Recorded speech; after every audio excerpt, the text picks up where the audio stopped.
हिमालय के मेरे पलायन में हिमालय में जाने की योजना बनाने वाले अपने सहपाठी अमर मित्र को मेरा ये अंतिम निर्देश था। पलायन के लिए हम लोगों ने अगला दिन तय किया। अनंत दा मुझ पर कड़ी दृष्टि रखते थे।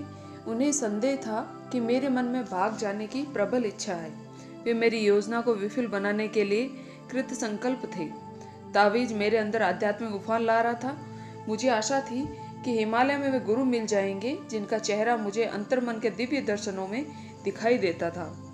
पिताजी का स्थायी रूप से कोलकाता में स्थानांतरण हो गया था और अब हमारा परिवार वहीं रह रहा था। वहां मैं अटारी पर कमरे में नित्य ध्यान करके मन को ईश्वरानुसंधान के लिए तैयार कर रहा था। सड़क पर अमर की घोड़ा गाड़ी की आवाज सुनते ही मैंने जल्दी जल्दी एक कंबल में एक जोड़ा खड़ाऊ, 2 कॉपीन और एक जप माला लाहिड़ी महाशय की फोटो और भगवत गीता के प्रति बांध ली। पोटली मैंने खिड़की से नीचे फेंक दी। मैं भागते हुए सीढ़ियों से नीचे उतरा और चाचा जी के बगल से आगे बढ़ गया। एक उदासीन मुस्कुराहट के साथ मैं गली की ओर चल पड़ा। अपनी पोटली उठाकर मैं अमर से जा मिला। हम गाड़ी में बैठकर एक बाजार चांदनी चौक गए। अंग्रेज पोशाक खरीदने के लिए कई महीनों से प्रतिदिन जलपान से पैसे बचाते आए थे। मेरे चालाक भाई गुप्तचर की भूमिका निभा सकते हैं, इसीलिए यूरोपियन पोशाक पहनकर हम लोग उन्हें चकमा देना चाहते थे। स्टेशन जाते समय रास्ते में हम चचेरे भाई जतिन घोष, जिन्हें हम जतिन दा कहता था, उनके लिए रुके। वे नए नए हमारे पंथानुयायी बने थे और हिमालय में किसी गुरु की शरण प्राप्त करने के आकांक्षी थे। एक नया सूट उन्होंने पहन लिया। अब केवल कैनवास जूते की कमी है। मैं उन दोनों को एक दुकान पर ले गया। पवित्र यात्रा में जीव हत्या द्वारा प्राप्त चमड़े की चीजें नहीं ले जानी चाहिए, इसीलिए अपने भगवत गीता की चमड़े की जिल्द और विलायती हेड पर लगे चमड़े के फीते फेंक दिए। स्टेशन पर हम लोगों ने बर्दवान के टिकट खरीदे। हम बर्दवान में हिमालय के चरणों में स्थित हरिद्वार जाने के लिए गाड़ी बदलने वाले थे।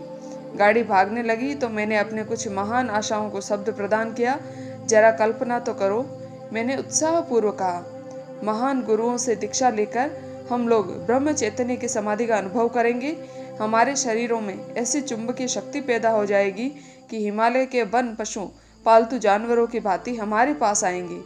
बाघ हमारा दुलार पाने की प्रतीक्षा में बैठी रहने वाली घरेलू बिल्लियों से अधिक कुछ न होंगी। भविष्य का चित्र प्रस्तुत करने वाला यह वर्णन, जिसे मैं लाक्षणिक तथा वास्तविक दोनों दृष्टियों से चित्तमोहन मान रहा था, अमर के होठों पर मुस्कुराहट ले आया। परंतु जतिन दा ने अपनी दृष्टि दूसरी ओर घुमा ली और खिड़की से बाहर देखने लगे। पैसे तो 3 हिस्सों में बांट लेते हैं। जतिन दा ने अपने मौन को तोड़ा। बर्दवान में अपने टिकट अलग अलग खरीदने चाहिए, इससे किसी को संदेह नहीं होगा। सूर्यास्त के समय हमारी ट्रेन बर्दवान स्टेशन पर रुकी। जतिन दा टिकट घर में घुस गए। अमर और मैं प्लेटफॉर्म पर बैठे रहे। 15 मिनट प्रतीक्षा की, फिर पूछताछ की, परंतु वे उस छोटे से स्टेशन में फैले अंधकार में लुप्त हो गए थे। मैं पूर्णतः घबरा गया और इस आघात से मेरे हाथ पांव फूल गए। अमर, हमें लौट जाना चाहिए, मैं रो रहा था। विफल होना ही इस यात्रा की नियति है। यही है तुम्हारा ईश्वर प्रेम। एक विश्वासघाती साथी की इस परीक्षा को भी तुम सह नहीं सकते। अमर द्वारा इसे ईश्वरीय परीक्षा बताने पर मेरा मन शांत हुआ। कुछ ही घंटों में हम हरिद्वार जाने वाली गाड़ी में बैठ गए। अगले दिन मुगल सराय में जब हम प्रतीक्षा कर रहे थे, तब मैंने कहा, अमर, हमें रेलवे अधिकारियों की पूछताछ का सामना करना पड़ सकता है। परिणाम चाहे जो भी हो, मैं झूठ नहीं बोलूंगा। मुकुंद, मेरा तुमसे इतना ही अनुरोध है कि तुम चुप रहना। इतने में यूरोपियन रेलवे अधिकारी मेरे पास आया। उसने एक तार पत्र हिलाकर मुझे दिखाया। क्या तुम लोग गुस्से से घर से भाग रहे हो? जी नहीं, मैं प्रसन्न था। उनके शब्दों ने मुझे उत्तर देने की अनुमति दे दी। मैं जानता था कि देवी वैराग्य इस अस्वाभाविक व्यवहार का कारण था। फिर वह अधिकारी अमर की ओर मुड़ा। उन दोनों के बीच बुद्धि चातुर्य का जो द्वंद्व हुआ, उसे सुनते हुए गंभीरता बनाए रखने के अनुरोध का पालन करना कठिन होता गया। अधिकारी, तीसरा लड़का कहाँ है? साहब, आपने चश्मा पहना हुआ है, क्या फिर भी आपको दिखाई नहीं देता कि हम केवल 2 ही हैं? अमर मुस्कुराया। अधिकारी ने इस दृष्टता से हड़बड़ा कर पूछा, तुम्हारा नाम क्या है? मुझे टॉमस कहते हैं। मैं अंग्रेज माता और भारतीय धर्मांतरित ईसाई पिता की संतान हूँ। तुम्हारे मित्र का क्या नाम है? मैं उसे टॉमसन कहता हूँ। मैं किसी से कुछ कहे बिना ट्रेन की ओर चल पड़ा, जो भगवान की दया से प्रस्थान के लिए सीटी बजा रही थी। अमर भी उस अधिकारी के साथ चला आया और अब इतना विश्वास होने लगा था कि उसने हमें यूरोपियन लोगों के निर्धारित डिब्बे में बिठा दिया। स्पष्ट था कि 2 अर्ध अंग्रेज बालकों को हिंदुस्तानियों के डिब्बे में यात्रा करते देखना उसके लिए कष्टदायक था। उसके वहां से विनय पूर्वक प्रस्थान करने के बाद मैं सीट पर लेट गया। तार मेरे भाई अनंत का था। लिखा था, यूरोपियन पोशाक पहने 3 बंगाली लड़के घर से भागकर मुगल सराय के मार्ग से हरिद्वार जा रहे, मेरे पहुंचने तक उन्हें रोके रखे। अमर, मैंने तुम्हें कहा था कि निशान लगाए हुए टाइम टेबल को घर में मत छोड़ना। मेरी आंखों में नाराजगी थी। मेरे भाई को अवश्य ही वहां ऐसा कोई टाइम टेबल मिल गया होगा। हम थोड़ी देर के लिए बरेली में रुके, जहां द्वारका प्रसाद अनंत द्वारा भेजे तार के साथ प्रतीक्षा कर रहा था। द्वारका ने हमें रोके रखने का प्रयास किया, किंतु मैंने उसे विश्वास दिला दिया कि यह पलायन मजाक में नहीं था। द्वारका ने हमारे साथ भाग चलने का प्रस्ताव स्वीकार नहीं किया। उसी रात गाड़ी एक स्टेशन पर खड़ी थी। एक और अधिकारी ने आकर अमर को जगा दिया। वह भी टॉमस और टॉमसन नामों के जाल में फंस गया। बोर होते होते गाड़ी ने हमें हरिद्वार पहुंचा दिया। हम तेजी से स्टेशन से बाहर निकले। हमारा पहला काम था कि देशी पोशाक धारण करना, क्योंकि अनंतदाह को हमारे यूरोपियन वेश का पता लग गया था। पकड़े जाने का पूर्वाभास मेरे मन पर बोझ बन रहा था। हमने ऋषिकेश जाने के लिए टिकटें खरीद ली। मैं पहले ट्रेन में बैठ गया था। अमर अभी प्लेटफॉर्म पर ही था। एक पुलिस वाले ने उसे रोक लिया। वह हमें पुलिस स्टेशन में ले गया और हमारे सब पैसे ले लिए। उसने स्पष्ट किया कि हमें वहां रोक कर रखना उनका कर्तव्य था। ये जानकर कि इन 2 भगोड़े का गंतव्य स्थल हिमालय था, उस सिपाही ने एक अद्भुत घटना सुनाई। तुम संतों के दीवाने हो। कल ही मेरी जिस संत से मुलाकात हुई, उससे बड़ा संत तुम्हें कभी नहीं मिलेगा। एक सहयोगी और मैं उनसे पहली बार 5 दिन पहले मिले थे। एक हत्यारे की खोज में हम गंगा के पास गश्त लगा रहे थे। उसे जिंदा या मुर्दा पकड़ने का आदेश था। उसके बारे में हम सिर्फ यही ज्ञात था कि वह साधु के वेश में घूम रहा है। हमने एक आकृति देखी जो उस अपराधी से मिलती जुलती है। जब वह हमारे आदेश पर नहीं रुका तो उसे पकड़ने के लिए हम दौड़े। उसके पीछे पहुंचकर मैंने पूरी शक्ति से फरसे का वार कर दिया। उसका दाहिनी हाथ काट कर लगभग अलग हो गया। आश्चर्य की आवाज निकाले और भयंकर घाव पर दृष्टि डाले बिना वह तेज गति से चलता रहा। हम लपक कर उसके सामने खड़े हो गए तो उसने शांत भाव से कहा, जिस हत्यारे की तुम्हें तलाश है वह मैं नहीं हूँ। यह देखकर मुझे गहरा आघात लगा कि मैंने दिव्य पुरुष के दिखने वाले एक संत के शरीर को घायल कर दिया था। मैं उनके चरणों में लौट गया और क्षमा याचना करने लगा। खून की धार को रोकने के लिए मैंने अपनी पगड़ी का कपड़ा दिया। बेटा, तुम्हारी भूल स्वाभाविक थी, उसने मेरी ओर स्नेह से देखते हुए कहा। पश्चाताप मत करो, परम प्रिय जगन माता मेरी देखभाल कर रही है। उन्होंने लटकती भुजा को फिर से उसी स्थान पर लगाया और वह जब जुड़ गई तो रक्त प्रवाह भी तुरंत बंद हो गया। 3 दिन बाद उस पेड़ के नीचे आकर मिलना तो मुझे स्वस्थ पाओगे। तुम्हें पश्चाताप नहीं रहेगा। कल मैं अपने सहयोगी के साथ वहां गया था, पर संत नहीं थे। उन्होंने हमें अपनी बाह दिखाई। वहां न तो घाव का चिन्ह था, न ही चोट का लक्षण।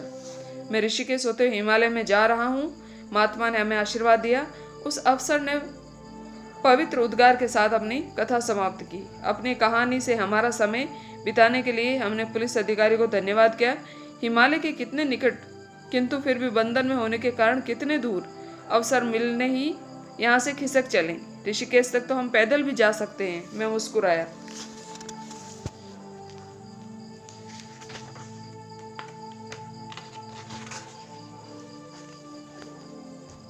यदि खतरनाक जंगल से पैदल चले तो साधु संतों के नगर में नहीं बल्कि बाघों के पेट में पहुंच जाएंगे। अनंत और अमर के भाई 3 दिन बाद पहुंचे। अमर ने मुक्ति के आनंद से अपने भाई का स्वागत किया, परंतु मुझे इस पुनर्मिलन में कोई रुचि नहीं थी। तुम्हारी भावना में समझता हूँ, अनंतदा बोले। मुझे तुमसे केवल इतना ही कहना चाहता हूँ कि एक बार मेरे साथ बनारस चलो, वहाँ एक विशिष्ट संत से मिल लो और फिर कुछ दिनों के लिए पिताजी से मिलने कोलकाता चले जाओ।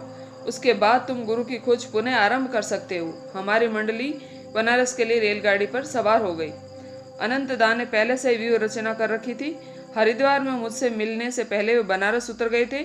वहाँ एक शास्त्र पंडित से मिलकर मुझे उपदेश दिलाने की व्यवस्था कर रखी थी। अनंतदा मुझे उनके घर ले गए। पंडित जी के पुत्र ने आंगन में ही मेरा स्वागत किया। उसके एक लंबे दार्शनिक तर्क वितर्क में उलझाल दिया। भविष्य को देख पाने का दावा करते हुए उन्होंने मेरे सन्यासी बनने के विचार पर असहमति प्रकट की। यदि तुम उत्तरदायित्व को त्याग कर हट करोगे तो दुर्भाग्य का शिकार बनोगे और ईश्वर को पाने में असमर्थ रहोगे। भगवत गीता के शब्द मेरे होठों पर उभर आए। यदि कोई अतिशय दुराचारी भी अनन्य भाव से मुझे बसता है तो उसके पिछले दुष्कर्मों का प्रभाव शीघ्र ही नष्ट हो जाता है। महात्मा बनकर वह शीघ्र ही शाश्वत शांति को प्राप्त करता है। हे कुंती पुत्र, तुम ये निश्चित रूप से जान लो कि जो भक्त मुझ में पूर्ण विश्वास रखता है उसका कभी विनाश नहीं होता। अपने हृदय की पूर्ण भक्ति से मैंने ईश्वर की प्रार्थना की। अभी यहीं और इसी क्षण मेरी सारी व्यग्रता दूर कर दे, मुझे उत्तर दे कि तुम क्या चाहते हो। मैं सन्यासी का जीवन व्यतीत करूं या संसारी मनुष्य का। पंडित जी घर के चार दीवार के निकट ही मैंने एक उदात्त साधु को देखा। उन्होंने मेरे और स्वघोषित दिव्य दृष्टा के बीच का वार्तालाप सुन लिया था। उन्होंने अपरिचित होते हुए मुझे अपने पास बुलाया। उनके प्रशांत नेत्रों से मैंने प्रचंड शक्ति को प्रवाहित होते हुए अनुभव किया। वत्स, उस मूड की बातें मत सुनो।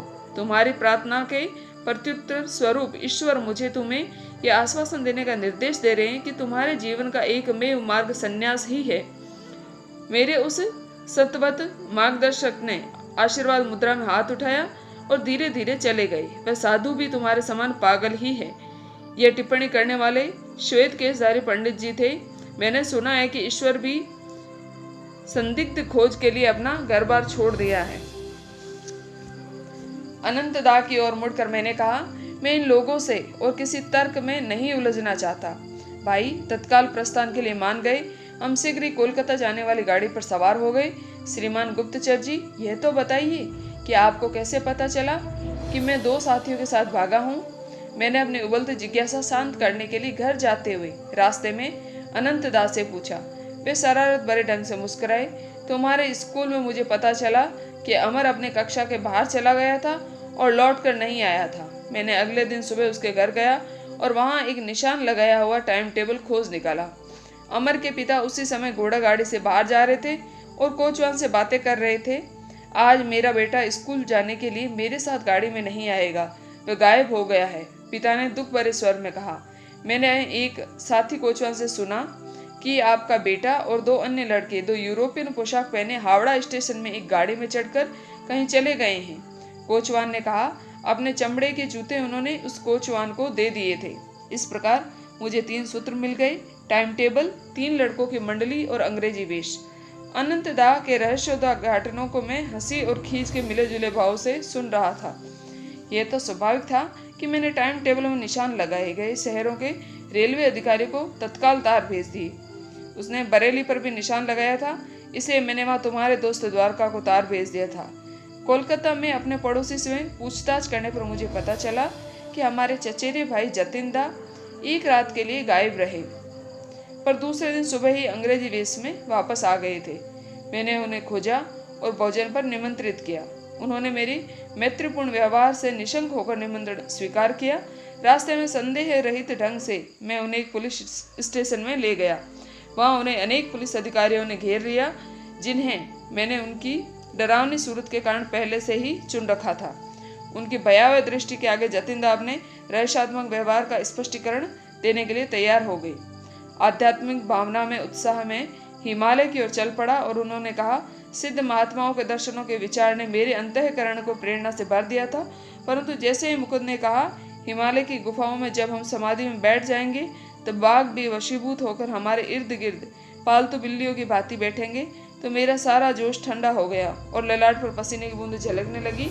मैंने सोचा तब क्या होगा। यदि हमारे योग बल से हिंसक बाघों का स्वभाव नहीं बदल सका तो क्या वे हमारे साथ घरेलू बिल्लियों का आचरण करेंगे। अपने मन चक्षु में मैंने पहले से ही स्वयं को किसी बाघ के पेट के बलात् अंतर्वासी के रूप में देखा।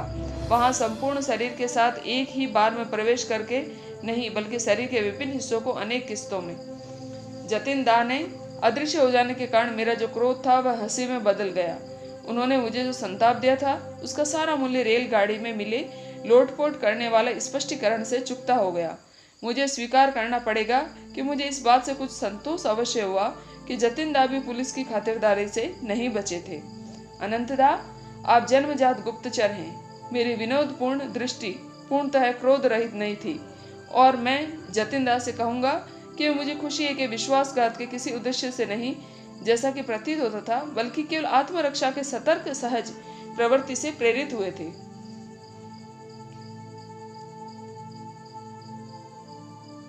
कोलकाता में घर पहुंचने पर पिताजी ने मर्मस्पर्शी ढंग से अनुरोध किया कि कम से कम उच्च विद्यालय की पढ़ाई पूरी कर लेने तक मैं पांवों पर अंकुश लगाऊं। उन्होंने एक महात्मा स्वामी केवलानंद जी के नियमित हमारे घर आने की व्यवस्था की योजना बनाई थी।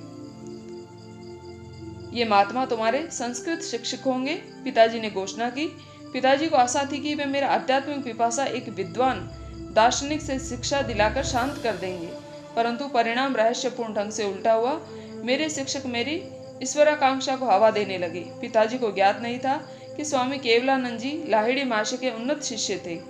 उस अद्वितीय गुरु के सहस्त्रों शिष्य थे जो उनकी अमोघ देवी शक्ति के प्रभाव से अपने आप आकर्षित हो गए थे। मुझे बाद में ज्ञात हुआ कि लाहिड़ी महाशय केवलानंद जी को प्राय ऋषि कहकर संबोधित करते थे। केवल लंबे घुंघराले केश मेरे शिक्षक के सुंदर मुखमंडल की शोभा बढ़ा रहे थे। उनकी काली आंखें शिशु नेत्रों की बातें निश्चल और भोली थी। उनके छरहरे शरीर की सब गतिविधियों में एक प्रशांत गंभीरता थी। सदैव शांत और स्नेह में केवलानंद जी अनंत ब्रह्म के चैतन्य में दृढ़ता के साथ स्थिर हो गए थे। हम दोनों ने सहवास के अनेक आनंद में प्रहर गहरे क्रिया योग ध्यान में बीतते थे। केवलानंद जी प्राचीन शास्त्रों के सुप्रतिष्ठित पंडित थे। उनके इस अगाध ज्ञान के कारण ही उन्हें शास्त्री महाशय की उपाधि मिली थी। संस्कृत पांडित्य में मेरी प्रगति अनुल्लेखनीय थी। मैं सदा ताक में रहता कि किस तरह नीरस व्याकरण से जान बचे और योग तथा लाहिड़ी महाशय की चर्चा शुरू हो। शिक्षक महोदय ने एक दिन लाहिड़ी महाशय के साथ बिताए गए अपने जीवन के बारे में कुछ बताने का अनुग्रह किया। मुझे 10 वर्ष तक लाहिड़ी महाशय के पास रहने का सौभाग्य मिला। बनारस में उनका घर मेरा रात्रिकालीन तीर्थ स्थान था। नीचे के तले पर छोटी सी बैठक में वे विराजमान रहते थे। चौकी पर पद्मासन में बैठे हुए वे अपने शिष्यों से अर्धवृत्ताकार में घिरे रहते थे। उनकी आंखें चमकती हुई ईश्वरीय आनंद से नाचती रहती। सदैव अर्धोन्मिलित रहने वाली आंखें भीतर की दूरदर्शी गोलक में सदा शाश्वत आनंद के लोक में झांकती रहती थी। गुरुदेव के इस दृष्टिपात से मेरे अंदर अजीब शांति खिल उठती थी। मैं उनकी सुगंध से भर जाता था, जैसे वे अनंत के किसी पद्य की सुगंध हो। उनके साथ अनेक दिनों तक एक शब्द भी बोले बिना रहना एक ऐसा अनुभव था जो मेरे संपूर्ण अस्तित्व को परिवर्तित कर देता। ऐसी अनुभूतियां मुझे निम्नतर कोटि के गुरुओं के सानिध्य में नहीं होती थी। गुरुदेव ईश्वर के सजीव मंदिर थे। उनके गुप्त द्वार भक्ति के माध्यम से सभी शिष्यों के लिए खुले रहते थे। लाहिड़ी महाशय शास्त्रों के टीकाकार नहीं थे। वे सहज ही देवी पुस्तकालय में डुबकी लगा लेते थे। शब्दों के फैन और विचारों के फुहारे उनकी सर्वज्ञता के फवारे से फूट पड़ते थे। वेदों में युगों पहले अस्तमान हुए गहन दर्शनों के विज्ञान के रहस्यों को खोलने का अद्भुत कौशल उन्हें प्राप्त था। मैं अभी उन अवस्थाओं में प्रवेश करता हूँ और अपनी अनुभूतियाँ तुम्हें बताता हूँ। वे उन गुरुओं से बिल्कुल विपरीत थे जो शास्त्रों को कंठस्थ कर बिना किसी वास्तविक अनुभूति के अपनी कल्पना से ही उनका अर्थ बताते थे। किसी बात पर आंख बंद कर विश्वास कर लेने की सलाह गुरुवर कभी नहीं देते थे। शब्द खोखले हैं, वे कहते थे। ईश्वर की उपस्थिति के दृढ़ विश्वास को ध्यान में अपने परमानंद में संपर्क से प्राप्त करो। शिष्य की समस्या चाहे जैसी भी हो, उसके समाधान के लिए गुरुदेव क्रिया योग के अभ्यास का ही परामर्श देते थे। तुम्हारा मार्गदर्शन करने के लिए जब मैं शरीर में नहीं रहूंगा, तब भी इस योगी कुंजी का सामर्थ्य कम नहीं होगा।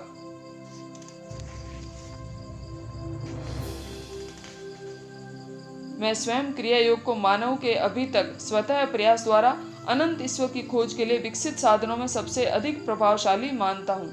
केवलानंद जी ने इस उत्साहपूर्ण प्रमाण के साथ अपने कथन का समापन किया। इसके अभ्यास से सभी मनुष्यों में छिपे सर्वव्यापी ईश्वर लाहिड़ी महाशय और उनके अनेक शिष्यों के देह में प्रत्यक्ष रूप से अवस्थित हुए। एक चमत्कार लाहिड़ी महाशय द्वारा केवलानंद जी की उपस्थिति में हुआ। एक दिन उन्होंने वह कहानी मुझे सुनाई। एक दृष्टिहीन शिष्य रामू किले में करुणा अनुभव करने लगा। क्या उनकी आंखों की ज्योति कभी लौट कर नहीं आ सकती? जब वह इतनी श्रद्धा एवं निष्ठा के साथ हमारे गुरुदेव की सेवा कर रहा था, जिसमें ईश्वर अपने पूर्ण तेज के साथ दीप्तिमान था।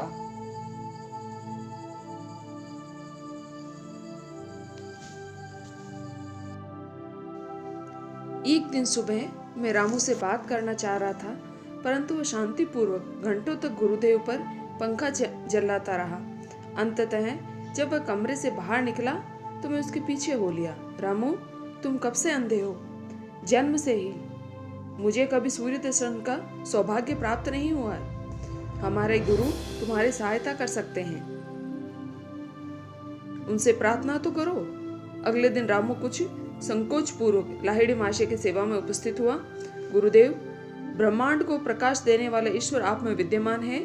मैं आपसे प्रार्थना करता हूँ कि उसकी ज्योति मेरी आंखों को भी प्रदान करें।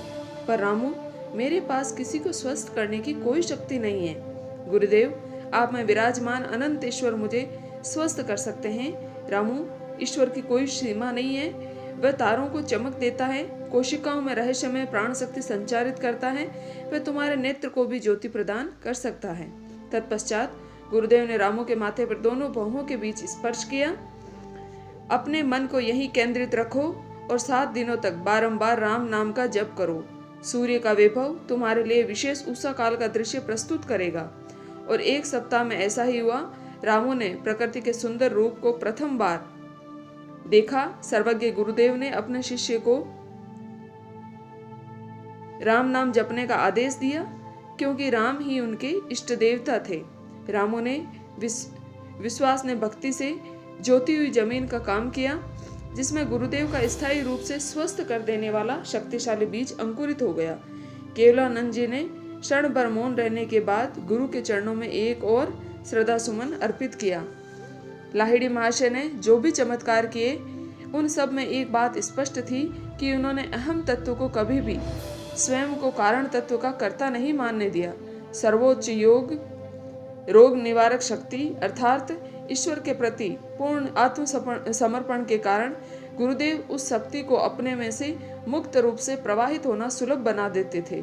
लाहिड़ी महाशय ने जिन अनेक शरीरों को चमत्कार पूर्ण ढंग से स्वस्थ किया, उन्हें अंततः चिताग्नि की ज्वालाओं का भक्ष्य बनना ही पड़ा। परंतु उन्होंने लोगों के अंतर में जो आध्यात्मिक जागृति उत्पन्न की, जो ईसा समान शिष्य तैयार किए, वही उनके अजरामर चमत्कार हैं। मैं संस्कृत का विद्वान कभी नहीं बन सका। केवलानंद जी ने मुझे उससे भी दिव्य भाषा पढ़ा दी।